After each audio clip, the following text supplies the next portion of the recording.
화제 뉴스를 골라 과학 기자의 시선으로 분석하는 과학 본색 시간입니다. 오늘은 이성규 기자와 함께하겠습니다. 어서 오세요. 안녕하세요. 네, 오늘 준비한 소식 어떤 건가요? 이번 주는 그 로켓 발사의 한 주라고 해도 과언이 아니었는데요. 네, 예. 맞아요. 그 스페이스X 로켓에 실려서 차세대 소형 위성이 발성이 됐었고 네. 또 이틀 뒤에는 또 그 스페이스X가 우주 정거장에 화물을 보냈죠. 네. 또 그 사이에는 이 아리안5 로켓에 실려서 천리안 EA호가 발사되기도 했었죠. 성공을 했고요. 네, 그렇습니다. 뭐 스페이스X야 워낙 유명한 민간 우주 업체고 또 발사했다 하면 다 이슈를 모으고 있는데 패컨9 로켓 어떤 로켓인지 설명 부탁드릴게요. 이 스페이스X는 그 실리콘밸리의 그 기린이라고 불리는 일론 머스크가 설립한 회사죠. 네. 이 팰컨9 로켓은 이 팰컨 시리즈 로켓인데 원래 팰컨 시리즈는 팰컨1 로켓이 있죠. 네. 이 로켓이 2008년에 처음 발사에 성공을 했고 이 팰컨1의 후속인 팰컨9 로켓이 2012년 처음 발사됐죠. 네. 네. 근데 이번에 우리나라의 그 차세대 소형 위성을 쏘아 올린 이 팰컨9 로켓은 정식 명칭이 이 팰컨9 블록 5예요. 블록 5요. 이 블록 5 로켓은 이 팰컨9 시리즈의 어떤 결정판이다. 업데이트 어. 버전이다. 이렇게 볼 수 있습니다. 예. 결정판이다. 그러니까 약간 완성형 모델이다 이렇게 볼 수 있을 것 네. 같은데 그럼 블록 5 이 로켓은 다른 이전의 로켓이랑은 어떤 차이가 있나요? 이 스페이스X의 팰컨9 시리즈가 전 세계적으로 관심을 모은 거는 이 로켓이 재활용이 되기 때문이잖아요. 그렇죠. 네. 이제 팰컨9 로켓은 재활용이 되기는 되지만은 이 보수 작업을 거쳐야 해요.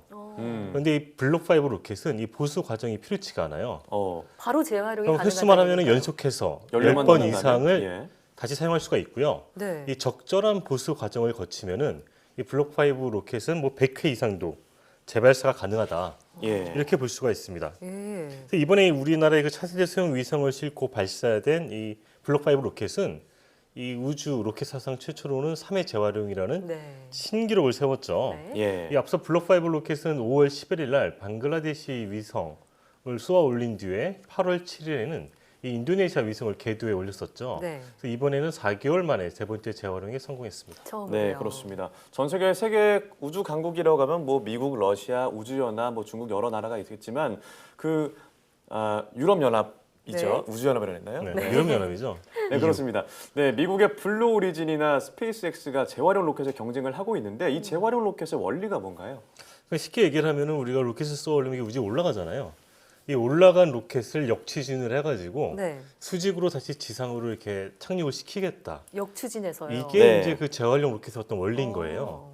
그래서 이 만화 같은 일을 사실 스페이스X가 2016년 4월에 성공을 했어요. 불과 얼마 전이네요. 그래서 1단 예. 로켓, 원래 이제 스페이스X의 팰컨 시리즈는 2단으로 구성되어 있는데 네. 이 1단 로켓을 해상 바지선에 착륙시키는 데 성공을 했었죠. 목표 지점이에요. 예, 목표 지점이었는데 왜 네. 해상에 착륙시켰냐면은 1단 로켓이 우주로 날아가면은 얘가 이제 연소가 거의 끝날 때까지 태우거든요. 조금 네. 남겨놔야 역추진해야 돼서. 네. 근데 그 무렵이 이게 해상에 있는 거예요, 위치가. 이걸 다시 육지로 가려면 연료가 더 많이 필요하니까 네.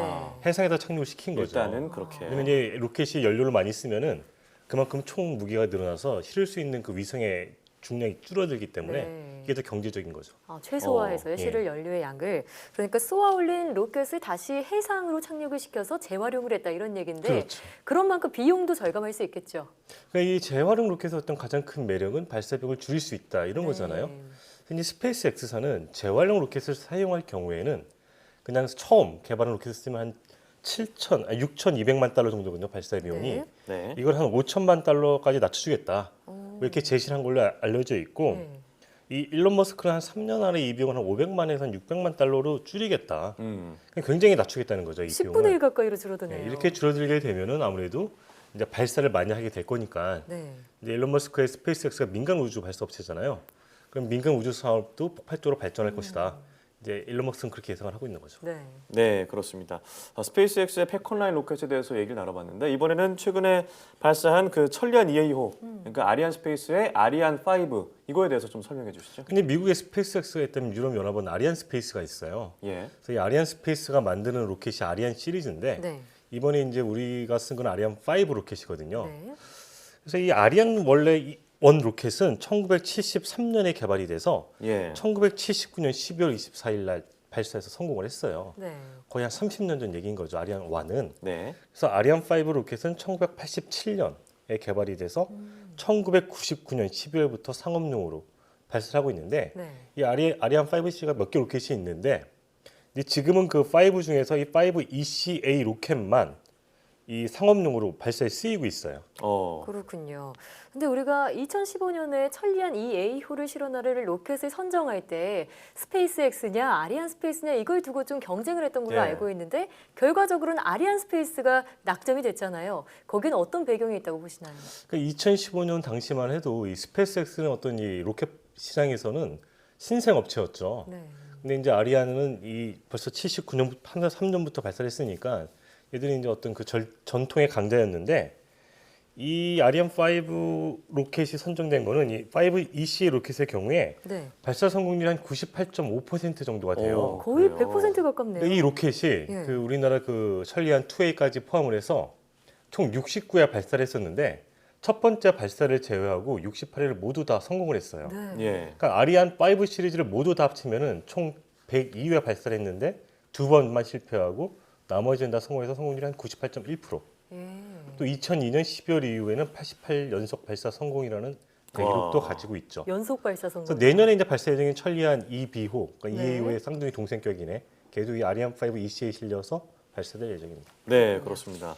스페이스X 그리고 아리안 스페이스에 대한 얘기를 나눠봤는데 그 이번 주 토요일 8일이죠. 네. 중국에서 그 달 착륙선을 쏘아올린다는 얘기가 있더라고요. 창어 4호인데 예. 이제 중국은 이제 자체 로켓을 이용해서 이 창어 4호를 한 8일 정도에 쏘아올릴 예정인데 이제 그 착륙하는 지점이 달의 뒷면이에요. 뒷면이요. 뒷면을 보겠다. 네, 그러니까 다른 그 공전주기하고 자전주기 같아서 네. 지구에서 보면 뒷면은 안 보이고 항상 항상 같은 면만 앞면만 보죠. 보여요. 예. 네.